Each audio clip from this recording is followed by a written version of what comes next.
평안한 노후를 가진 사람들은 돈이나 시간 못지않게 마음의 흐름을 다듬는 데 애를 씁니다. 그들은 작은 일상에 의미를 부여하고 몸을 움직이며 관계를 이어가는 사람입니다. 그 세 가지 습관이 노후의 평화를 조용히 만들어줍니다. 은퇴라는 긴 여정이 끝이 아닙니다.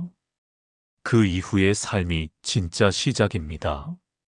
마음의 리듬을 단단히 잡는 작지만 어질한 습관들 속에서 평안한 노후는 조용히 자라납니다. 은퇴 후에도 그분의 하루는 늘 작지만 채워져 있었어요. 그는 그렇게 말했습니다. 특별한 이벤트가 아닌데도 매일 아침, 오늘도 괜찮은 하루라고 혼잣말을 건네는 모습이 기억에 남는다고 했습니다. 그 말 한마디가 자신을 뜨겁게 안아주는 느낌이었어요. 스님은 고개를 끄덕이며 말했습니다. 평안한 노후를 만드는 첫 습관은 일상의 한순간에도 소소한 감사의 의미를 담는 것입니다. 그런 마음이 삶을 조용히 채우는 바탕이지요. 그는 자신이 은퇴 전엔 감사의 마음조차 얼버무린 채 살았었다는 걸 느꼈습니다. 바쁘다는 이유로 잘 살고 있다는 걸 알기에 충분하다는 위안이 대신했던 날들.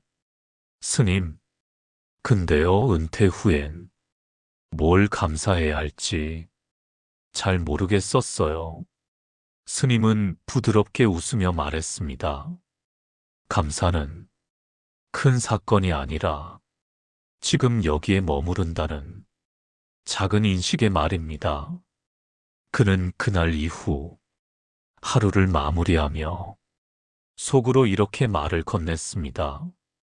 오늘도 숨 쉬었고 사랑하는 이 곁에 있었기에 감사합니다. 그 말이 반복되자 마음이 한 뼘씩 부드러워졌습니다. 그리고 그 부드러움이 삶의 작은 틈마다 평안을 쌓아갔다고 했습니다.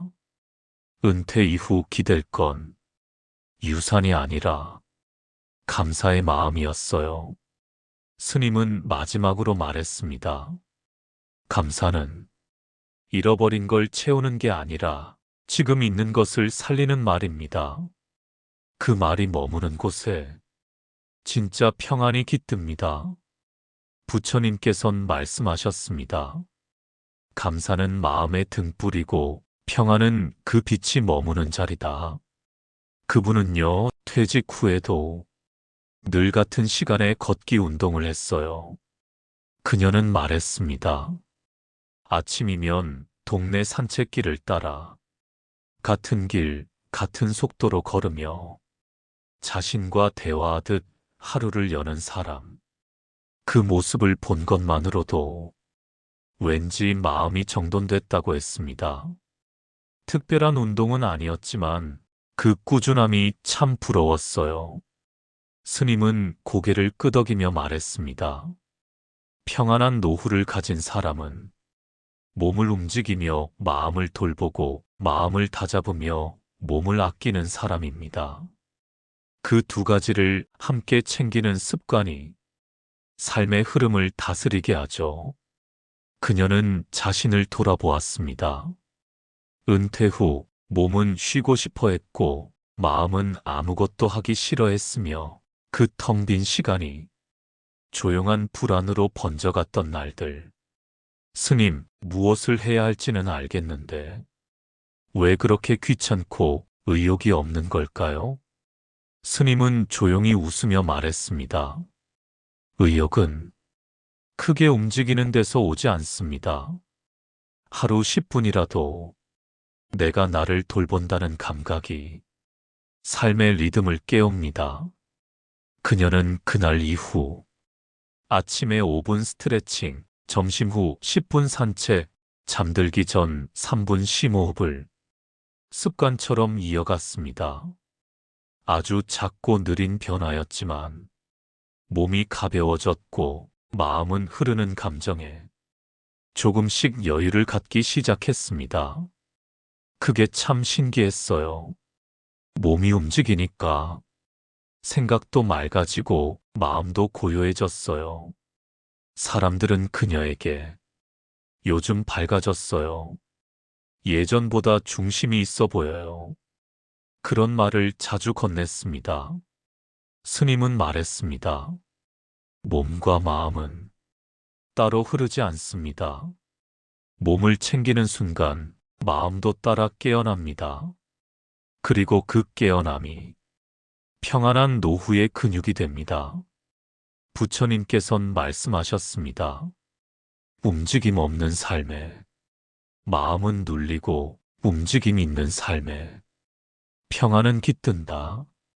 평안한 노후를 위한 두 번째 습관. 그건 몸을 움직이며 마음을 쓰다듬는 작고 반복적인 습관입니다. 그 습관이 마음을 지키고 몸을 살리고 노후를 흐름 있는 하루로 만들어줍니다.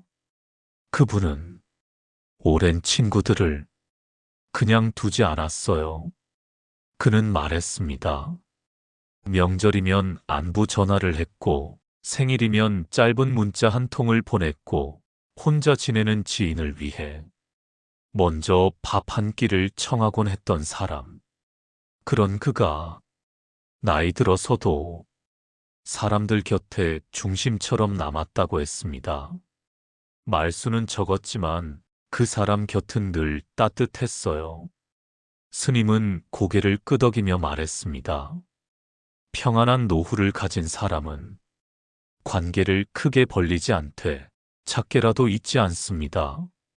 그 잊지 않음이 마음을 지켜주지요. 그는 잠시 자신을 떠올렸습니다. 이랬지요.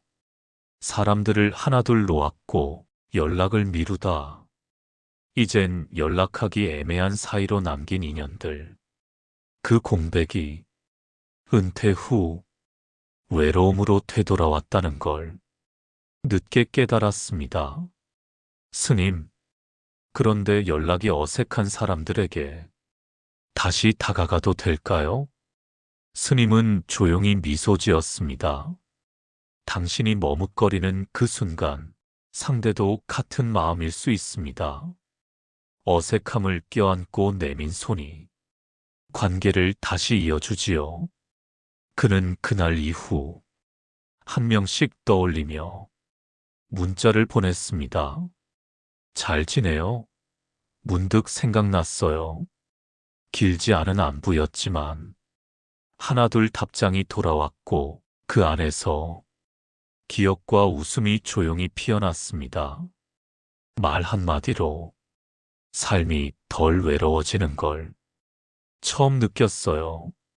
어느 날 그가 보낸 짧은 문자 하나가 위로가 되었다는 고백을 들었고 그는 울컥하며 말했습니다. 제가 위로받은 건 줄만 알았는데 그게 서로였네요. 스님은 말했습니다. 관계를 지키는 건 크게 나누는 것이 아니라 작게 잊지 않는 마음입니다. 그 작은 마음들이 삶을 덜 흔들리게 하고 노후를 덜 외롭게 만듭니다. 부처님께선 말씀하셨습니다. 인연을 지키는 이는 스스로를 지키는 이다. 평안한 노후를 위한 세 번째 습관. 그건 인연을 조용히 이어가는 작은 안부와 따뜻한 기억의 손길입니다. 그 손길이 마음을 이어주고 삶을 덜 쓸쓸하게 하며 평안은 그 관계 속에서 조용히 피어납니다. 그분은 말이 많은 분은 아니었어요. 근데 이상하게 말 한마디가 오래 남았어요. 그녀는 조용히 말했습니다. 모임에서도 요란하지 않았고 의견이 달라도 굳이 맞서거나 설득하려 하지 않았지만 그분의 말 한마디엔 묵직한 울림이 있었다고 했습니다. 듣고 있으면 괜히 제 말이 많았던 게 부끄러워졌어요. 스님은 고개를 끄덕이며 말했습니다. 평안한 노후는 말을 줄인 데서 시작됩니다. 말이 줄면 마음이 넓어지고 관계는 조용히 편안해지지요. 그녀는 자신을 돌아보았습니다. 혼잣말처럼 툭 내뱉은 말, 가족에게 날카롭게 던졌던 말, 그 작은 말들이 괜히 마음을 상하게 했고 스스로도 자주 후회했음을 떠올렸습니다. 스님, 근데 나이 들면 말수가 많아진다는 얘기도 하잖아요. 생각도 많고 혼자 있는 시간도 많고. 스님은 조용히 웃었습니다. 그래서 더더욱 말은 줄여야 합니다. 혼잣말이든 누군가와의 말이든 소리가 많아질수록 마음은 복잡해지니까요. 그녀는 그날 이후 대화 중 말을 삼키는 연습을 시작했습니다. 상대가 말을 다 끝낼 때까지 기다렸고 말을 시작하기 전 한 번 마음속에서 그 말을 되새겼습니다. 이 말이 나를 비우는 말인지 상대를 누르는 말인지 그걸 먼저 물었어요. 몇 주가 흐르자 가족들이 달라졌습니다. 요즘 엄마 말이 참 편해졌어요. 이젠 눈빛만 봐도 알아요. 그녀는 웃으며 말했습니다. 말을 줄이니까 마음이 말을 하더라고요. 스님은 말했습니다. 말을 줄인다는 건 자신을 감추는 게 아니라 자신을 다스리는 연습입니다. 그 다스림 안에 평안이 머무르고 사람들이 안심하게 됩니다. 부처님께선 말씀하셨습니다. 말이 적은 이는 자신의 마음을 아는 이고 말의 여백에 지혜가 자란다. 평안한 노후를 위한 첫 번째 말습관. 그건 말을 줄여 마음을 넓히고 사람을 품는 여백을 남기는 태도입니다. 그 침묵은 공허가 아니라 깊이이고 그 깊이 안에서 노후는 조용히 단단해집니다. 그분은 어떤 상황에서도 말끝이 높아지는 법이 없었어요. 그는 조용히 말했습니다. 가족 간 다툼이 있어도 의견 충돌이 생겨도 그분의 말은 항상 낮은 어조로 마무리되었고 그 말투 하나로 분위기가 가라앉곤 했다고 했습니다. 이상하게 그 말 끝에서 내 마음도 같이 낮아졌어요. 스님은 고개를 끄덕이며 말했습니다. 평안한 노후를 가진 사람은 말의 강도가 아니라 말의 깊이를 선택합니다. 말끝을 낮춘다는 건 상대를 위하는 게 아니라 자신을 지키는 일이지요. 그는 그 순간 자신이 했던 말들을 떠올렸습니다. 내가 몇 살인데 그딴 소릴 대? 다 너 잘 되라고 그러는 거야. 진심이 묻혔던 말끝, 상대를 밀어낸 톤, 그 모든 것들이 실은 자기 마음조차 깎아내렸음을 그제야 깨달았습니다. 스님, 근데 말끝을 낮추는 게 무시당하는 느낌이 들기도 해요. 스님은 부드럽게 웃었습니다. 말끝을 낮춘다고 자신이 작아지는 건 아닙니다. 오히려 마음을 크게 품는 이만이 말을 부드럽게 마칠 수 있습니다. 그는 그날 이후 말을 맺기 전 숨을 한 번 고르는 습관을 들였습니다. 지금 이 말, 상대를 이기려는 말인가? 이해하려는 말인가? 스스로에게 물었습니다. 그리고 점점 말의 끝을 다듬게 되었습니다. 내 생각은 이래가 아닌, 내 생각은 그런데 자네는 어떻게 느껴?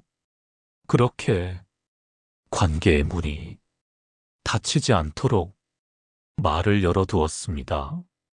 가족들이 달라졌습니다. 말을 걸어오는 빈도도 대화 후의 표정도 모두 전보다 부드러워졌습니다. 이젠요, 말로 지치지 않아요. 오히려 말로 쉬는 느낌이에요. 스님은 말했습니다. 말은 끝나는 방식이 곧 관계의 마지막입니다. 말끝을 부드럽게 다듬는 사람은 상대를 품고 자신도 지킬 수 있지요. 부처님께선 말씀하셨습니다. 말끝이 낮은 자리에 평화가 깃든다. 평안한 노후를 위한 두 번째 말습관. 그건 말의 끝을 높이지 않고 남겨두는 조용한 존중의 태도입니다. 그 태도 속에서 말은 사람이 되고 사람은 마음으로 이어지고 노후는 그 부드러움 위에 머뭅니다.